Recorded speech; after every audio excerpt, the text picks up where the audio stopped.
Mesdames et messieurs, chers compatriotes, je rends grâce à Dieu, le Tout-Puissant, l'Éternel des armées, sans qui je ne serais pas là aujourd'hui, car j'ai été enlevé le 25 août 2023 à la veille des élections générales, dans l'objectif d'être assassiné. Je devais être exécuté par une balle dans la tête, comme cela m'a été dit par mes ravisseurs qui attendaient des ordres pour m'exécuter.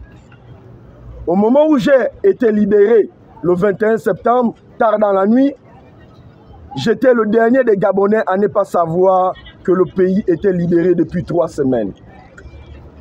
Lorsque j'y repense, si je n'ai aucun doute sur les commanditaires, je me pose la question de savoir si cet escadron de la mort fait partie des services d'État ou il s'agit des mercenaires. Dans tous les cas, je me réserve le droit, en accord avec mon avocat, de porter plainte dans les prochains jours à Nourdine Bongo Valentin et sa bande pour cette tentative d'assassinat, alors que mon seul crime est d'avoir dit non à une fois encore à une nouvelle forfaiture au sommet de l'État. À l'heure où je vous parle, je serai mort, constatant en esprit que le Gabon a été libéré de ses nouveaux ravisseurs, mais Dieu en a décidé autrement, car il était mon dernier recours et mes prières ont été exaucées. Que l'Éternel des armées soit loué, car c'est lui qui a inspiré et assisté les armées gabonaises pour mettre fin à cette mauvaise page de l'histoire de notre pays, écrite depuis des années par des gens qui pensaient être dans un magasin de jouets, où les enfants veulent tout, déplacent tout et confondent tout. J'exprime donc aussi ma profonde reconnaissance envers le général Brice Oligui Nguema, à tous les généraux et toutes les forces de sécurité et de défense nationale dont la bravoure a conduit notre nation hors des ténèbres pour arriver vers l'admirable lumière de la liberté que nous savourons aujourd'hui. Cependant, je ne peux prendre la parole aujourd'hui sans rendre un vibrant hommage aux héros émérites de notre nation, à tous les combattants de la liberté, ceux qui ont vaillamment lutté pour notre cher pays.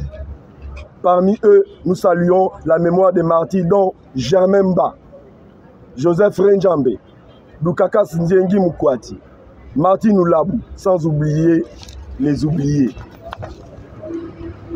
Nous saluons aussi la mémoire des grands lutteurs gabonais de la Fédération des étudiants d'Afrique noire en France, du mouvement de redressement national, Morena, dont Simon Oyonaba, Adrien Nguema Ondo, Jean-Pierre Nzogé Nguema, le leader de l'Union du peuple gabonais, UPG, Pierre Mamboundou, André Mbaoubam, l'un des fondateurs de l'Union nationale, sans oublier les oubliés. Ainsi, les derniers martyrs, Mboulou Beka et Glenn Patrick Mundende, dont la mémoire demeure honorée, même si les conditions de leur mort doivent être élucidées. Mesdames et messieurs, chers compatriotes, après avoir rendu hommage à nos dignes héros, je me dois aussi de rétablir la vérité sur mon combat et sur le personnage du général Demapan. Mon nom de naissance est Gaël Koumba Ayume. Je suis originaire de Ndende, dans le sud du Gabon. Je suis d'une famille dont les 2 parents ont servi avec distinction dans les forces des armées. J'ai un parcours éducatif clair à travers différents établissements, notamment le lycée d'État Paul-Marie Yembi de Ndende, le lycée Paul-Emmanuel Yégué de Lambaréné, le lycée Léomba de Libreville et le lycée technique Omar Bongo. En tant que lycéen, je rends hommage au proviseur Salomon Kabinda, le boss, mon autre père, parti très tôt. Que la terre lui soit légère. Mes études supérieures ont débuté à l'université Omar Bongo, puis à l'Institut supérieur des technologies, IST, et à l'Université Paris 12 Créteil en France, où j'ai obtenu un diplôme en gestion des ressources humaines. Je ne suis pas donc ce voyou que ces jeunes inconscients ont voulu faire croire. Je n'ai jamais été inquiété par la justice pour des infractions telles que le vol, le viol, l'escroquerie ou le meurtre. Si quelqu'un avance de telles allégations, je l'invite à fournir des preuves tangibles pour étayer mes accusations. Je ne suis pas un bandit. J'aime mon pays. J'aime mon peuple. Et c'est à cause de la défense des Mapan que je n'ai plus jamais connu la paix depuis 2015. Mais, malgré les menaces, les intimidations et la prison, je n'ai jamais renoncé à mon destin et à mon œuvre envers les plus nécessités. Je suis aussi père de famille et promoteur du groupe Mapan Média, dont la radio Mapan FM innove depuis plusieurs années avec des émissions notamment dans le jargon des Mapan. Même si, depuis 2016, certains conspirateurs ont décidé de faire de moi un membre actif de la communauté de 64 000 chômeurs que compte le Gabon selon les données du cabinet McKinsey. Conscient des difficultés de ma communauté, je me suis autoproclamé général des Mapan, ce Robin de Bois qui décide d'aller chercher ceux qui en ont pour partager aux miens qui n'en ont pas. Le général des Mapan est un leader d'opinion qui a fait ses preuves au sein de l'armée du Mapan, dont il est le guide incontesté jusqu'à ce jour. Notre organisation a entrepris de nombreuses actions visant à améliorer les conditions de vie de nos concitoyens.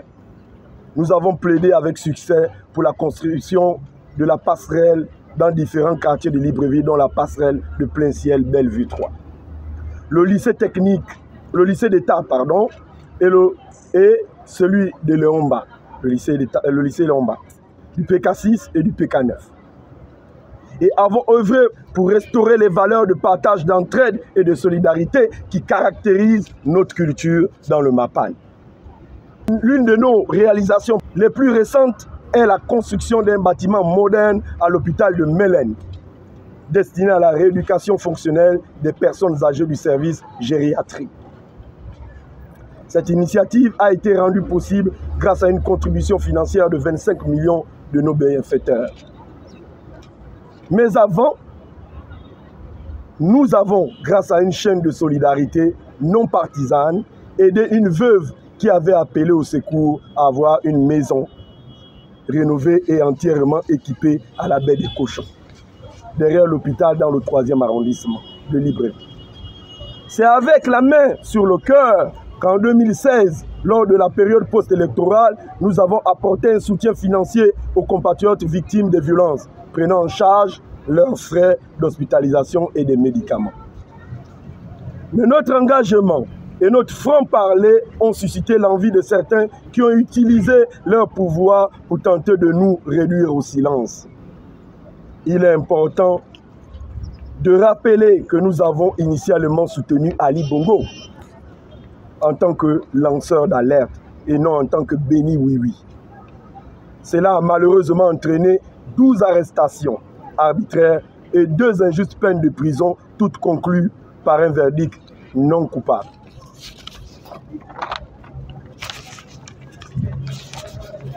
Je ne suis coupable d'aucun crime, si ce n'est que de mon amour pour mon pays et des jeunes, pères, mères et anciens de nos quartiers que je défends et que je souhaite voir bénéficier des richesses de notre beau pays.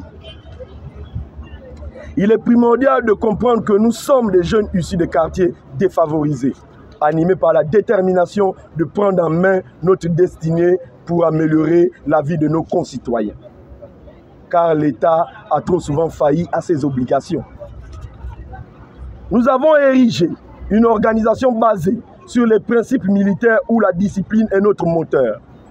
Cela nous a permis de devenir un groupe de pression influent, défendant les intérêts de nos compatriotes à tous les niveaux. Il est essentiel de noter que notre organisation englobe une diversité de domaines bien loin des stéréotypes que certains peuvent entretenir, car une partie de nos troupes, notamment les intellectuels, sont invisibles. Aujourd'hui, une nouvelle ère s'ouvre devant nous et nous n'avons pas l'intention de rester en marge. Nous sommes résolus à soutenir activement le comité pour la transition et la restauration des institutions. Je sais que vous voulez tous que je dise où j'étais récemment. À ce sujet, j'ai déjà donné une interview dans le journal. Ce qu'il y a à retenir, c'est que j'ai été enlevé par des gens encagoulés qui avaient l'intention de me faire disparaître. Je suis convaincu que si le général Brice Oligui Nguema n'aurait pas posé son acte de bravoure, par la grâce de Dieu, je serais aujourd'hui peut-être au passé, tant ces gens tenaient coûte que coûte à museler tous les esprits éveillés capables de mettre à mal leur plan de confiscation du Gabon. Dans tous les cas, ils ont certainement eu raison de m'enlever, car nous étions cette fois-ci prêts à donner nos vies pour mettre fin à ce film, ce mauvais film. Dieu merci, nous avons la vie sauve pour mieux servir notre pays. Mesdames et messieurs, chers compatriotes, il est courant de dire que ce qui est fait sans nous est fait contre nous. Nous prenons ces paroles à cœur et souhaitons contribuer de manière significative à notre société. Nous ne demandons pas la charité, mais le respect et la dignité en accord avec l'esprit du 30 août 2023. Nous n'accepterons plus une nouvelle manœuvre des gens du passé et dépassés pour replonger le pays dans de petits arrangements entre politiques. Le général président et le CETRI doivent avoir le temps nécessaire pour reformer la République et la remettre sur les rails. C'est pourquoi nous souscrivons à une conférence nationale qui va graver en lettres d'or l'avenir de notre pays. Nous serons auprès des nouvelles autorités pour les accompagner et les soutenir dans cette tâche que Dieu leur a confiée aujourd'hui. C'est enfin notre essor vers la félicité. Je dirais, au demeurant, mes remerciements à tous ceux qui, durant cette période, ont eu une pensée pour moi, à ma famille pour son amour inconditionnel, à mon avocat, Maître Pima Kaga, à qui je dois ma liberté, et à beaucoup d'agents, à mes amis, à la grande famille de l'armée des Mapan, à la diaspora gabonaise, notamment Jonas Moulenda, ce compatriote bienveillant, à Anne-Marie Dorasek, ma suppléante aux législatives 2018, et à tous les médias qui n'ont cessé d'alerter sur ma disparition. Diboti Dineni, grand merci. Béni et protégé soit le Gabon, uni dans la concorde et la fraternité. Éveille-toi Gabon, car une aurore d'excellence se lève. Vive les gens de Mapan, d'où viendra la révolution, notamment des consciences et des mentalités, pour que vive le Gabon. Un Gabon et des Gabonais à l'abri de la peur et du besoin. Je vous remercie.